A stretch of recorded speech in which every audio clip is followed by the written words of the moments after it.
आपको बताएं, शिया उलमा कौंसिल पाकिस्तान के मरकजी नायब सदर अल्लामा आरिफ हुसैन वाहिदी ने कहा है कि इमाम हुसैन अलैहिस्सलाम सीरत नबी सल्लल्लाहु अलैहि वसल्लम के हकीकी तर्जुमान और नौजवान नस्ल के लिए बेहतरीन रोल मॉडल हैं।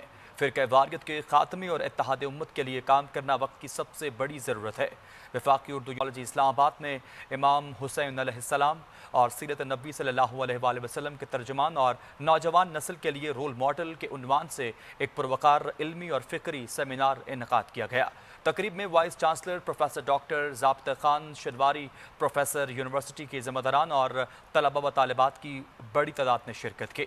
तकरीब से खिताब करते हुए नेशनल रहमतुल लिल आलमीन और ख़ातिमुन नबिय्यीन अथॉरिटी के रुकन और शिया उलमा कौंसिल पाकिस्तान के मरकजी नायब सदर अल्लामा आरिफ हुसैन वाहिदी ने कहा कि इमाम हुसैन अलैहिस्सलाम की पूरी ज़िंदगी सीरत रसूल खुदा सल्लल्लाहु अलैहि वसल्लम का अमली नमूना है।